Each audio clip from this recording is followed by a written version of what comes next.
अगला सवाल लेते हैं। यहाँ पे अदानी एनर्जी सॉल्यूशंस के बारे में है। अनुराग पूछ रहे हैं, अदानी एनर्जी सॉल्यूशन के 50 शेयर हैं, 720 का लिया हुआ है इन्होंने। इसमें क्या एवरेज कर सकते हैं इस पे?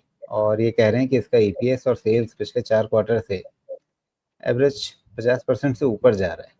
अच्छा, अदानी एनर्जी सॉल्यूशन 720 के भाव पर है, तो क्या आगे आपको लगता है इसमें क्या बेहतर रहेगा? एवरेजिंग के बारे में पूछ रहे हैं ये। मेरे थ्योरी में तो ये ट्रेडिंग बेट होगा more than an investment bet, because asset का यूटिलाइजेशन उतना एफिशिएंट तो नहीं दिख रहा है यहाँ पे। तो जी, आपने बोला कि सेल्स ग्रोथ 50% दिख रहा है, पता नहीं, मुझे तो सेल्स डी ग्रोथ, मतलब सेल्स रेट ऑफ ग्रोथ डिसेलरेटिंग दिख रहा है। ईयरली बेसिस पे अभी आना बाकी है। नहीं, सेल्स ग्रोथ तो है, but sales rate of growth तो कम, मतलब डाउन आ रहा है, और मार्जिन प्रोफाइल भी आपका डाउन आ रहा है। तो वैसा तो कुछ बहुत ज़्यादा नज़र तो नहीं आ रहा है जो कि बहुत डिस्टिंग्विश्ड फैक्टर हो अदानी एनर्जी सॉल्यूशंस में। तो मोस्टली अगर इनके ग्रोथ को लिया जाए कि 25% के एवरेज ग्रोथ पे भी लेते हैं, ओके, 25, तो ये 44 टाइम्स अभी चल रहा है। एसेट टर्न तो बहुत ही खराब है इसका।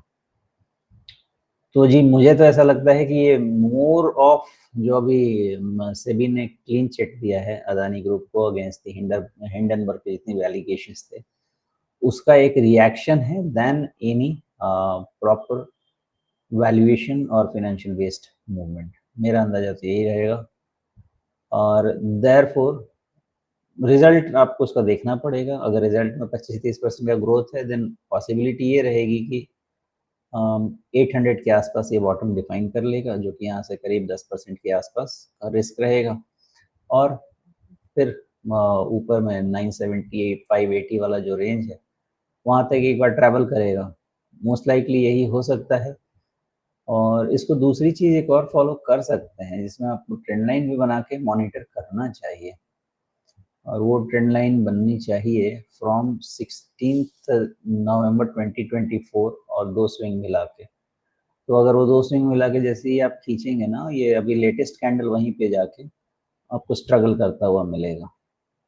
जी, बहुत सारी चीजें हैं जो नवंबर नवंबर 24, यानी आप ये जो एक हरी कैंडल ऊपर की दिख रही है, आप उसकी बात कर रहे हैं क्या?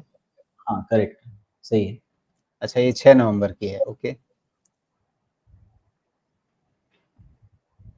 बस यही। जी, ओके।